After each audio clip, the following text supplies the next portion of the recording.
talking to Ryan Graves, and I've talked to Lieutenant Ann Dietrich, who is the wing woman, I guess you'd say, of Commander David Fravor, who you've had on. I've talked to them, and I've talked to them. Okay, look, I'm a pilot. I fly little Cessnas around. It's not going to be like, I'm talking to Super Hornet pilots. I'm like a schmuck, right? But, when you see things like, I'm told, like, I can't question them because I didn't serve in the military, or they have great hand-eye coordination, or they're trained observers.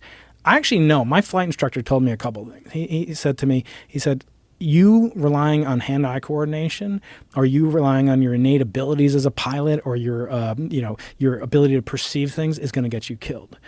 And he wasn't like some military pilot. I don't know what my stepfather was, but the point being, you're trained to ignore your senses and pay attention to your instruments. Therefore, the human factor is irrelevant. Like the fact that he can land on an F-18 on a carrier at night in the middle of a typhoon doesn't have anything to do with the fact that like he is not necessarily better at judging evidence versus me as a scientist or even as a layperson. Okay. So we're talking, and then I hear things like, well, he witnessed this, or he saw this, or he has data about this. And by the way, he's been to my house. I've had him for Shabbat dinner, and I like Ryan a lot, and I like Ann Dietrich, and Fravor sounds really great. When you hear them say things, and then they will say things like you and Eric talked about, okay? They're defying the laws of physics, or these things cannot occur within what we understand about physics. Right. They're not physicists, and I'm not a pilot, okay? But we can use our various skills. When I see things like, he saw this. No, he didn't see it. He didn't claim to see it. And even in your interview, Ryan Graves did not see anything with his eyes. He saw things on radar with a system that was newly upgraded in the Super Hornet Mark D that he was flying, okay? Recently upgraded. Yeah. Doesn't mean it didn't happen.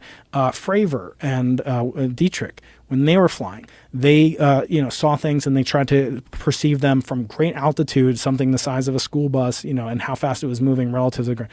Okay, then there's data. Then there's things from the Princeton. So I've looked into these things. I know the limitations. I know an awful lot about radio technology, radar sensing.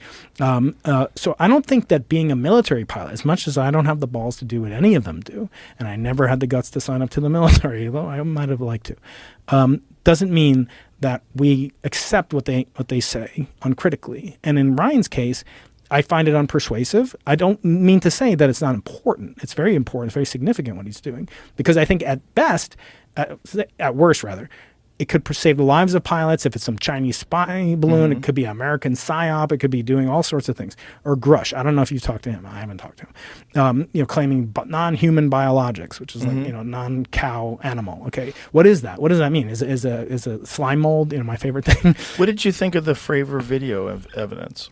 So this is the Tic Tac or the yeah. Yeah. So this is going back to 2004. And by the way, all these things occur in military, preponderance of them occur in military areas. Very important point. What's happening with Ryan, and I've flown through that area. You can fly through it. If I take up my little Cessna, I will fly you through this warning area. It's not some like secret thing where Area 51 is blowing up stuff or nuking alien artifacts. Is there restricted airspace out there though that you're not? It's a warning area, which means that if you go into it, you could be intercepted, but for fun, and not for fun, for training. So what an F-18 will do? Oh Jesus Christ! They're gonna practice on you? Oh my God! That's how they train their radar systems. Oh my God! They're gonna practice on you if you fly your little fucking propeller plane. Do you know how horrifying that would be if those dudes just buzzed up on you in a fighter jet? Serious killers. Oh my God, and those things are so fucking fast. They're fast. I flew with the Blue Angels once. You did? Yeah, it was amazing. That's awesome. It was amazing. Did you puke? Yeah, I did. I did puke. I did puke, and I was so embarrassed because I'd gotten through 7.5 Gs, and I made it. From hooking. The thing you do where you go hook. You're forcing blood into your brain, and I did that at 7.5 Gs, and then I failed to do it on a lesser turn, and I blacked out. You blacked out. Yeah, Tito Ortiz. I just fucked up. No, it wasn't like his was crazy. Yeah, he was in one of those centrifuges. That thing's insane. What I did was I could have survived that one easier. It was not as bad, but I didn't do it in time. Yeah. And it was like it came upon me so quick, and then when I came out of it, I threw up. This guy, Hazard Lee, he's got a good... It's wild because it's like an elevator door. You see the black closing on the sides, like literally like an elevator door. And it's almost like you're forcing the door open, like hoot, hoot, hoot. When you're doing that, you're forcing that blood into your head, and it keeps you conscious. Have you ever been knocked out? No, never been unconscious. That's wild. Yeah. I haven't either, thankfully. But But my kids are getting bigger. Everybody can be. I just haven't been hit the right way by the right person. That's right. But I've seen a lot of them. Yeah. But the point is that like that, if you're dealing with like that kind of speed is fucking insane. Oh, yeah. But the thing that they're describing, that Ryan Graves is describing, is something that's able to stay stationary at 120 knots of wind. The thing that the Commander Fravor and what their radar detected was that this thing had gone from 50,000 feet to 50 feet in a second. Okay. So what would happen if that happened? You're actually holding right over there. What would happen if that happened? You had any kind of material traveling through the Earth's atmosphere at such a speed would be at least illuminated and at least probably be incinerated. But, okay, so then the argument becomes, well, maybe they have advanced metamaterials that we don't have access to. Okay, so you can keep adding things onto it, which is exactly, by the way, what this guy Gupta and the galaxy thing did. He keeps adding, if you keep adding parameters to your theory in order to make it fit observations that otherwise don't comply. Yeah, but observations backed by data. And this data is from these very advanced military detection systems that did detect this physical object that was witnessed by 2 fighter jets.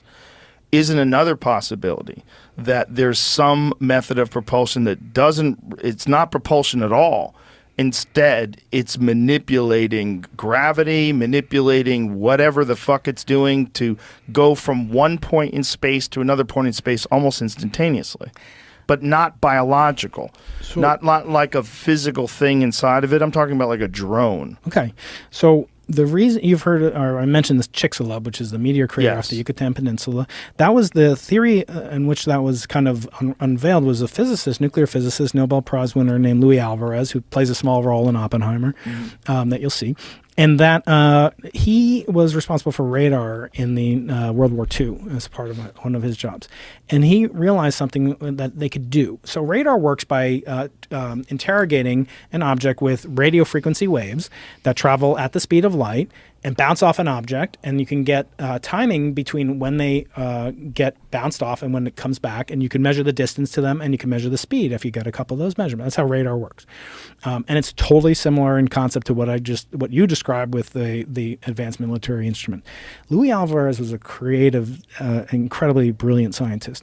When he was working on that plan, he knew that the Germans and the Japanese could have similar technology. And in fact, they were starting to develop it. It turns out the Allies were good at not only the Manhattan Project, but they were good at developing radar, and both were the technologies that were crucial.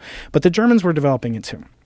He realized that there's something called the inverse square law, which is that the signal gets weaker, not as the distance away from it, but it gets diminished by the distance to the second power, meaning that if, as you go away from something, the gravitational force that you feel, if I double the distance, is 4 times lower. That's Newton's law of gravity. The gravity force decreases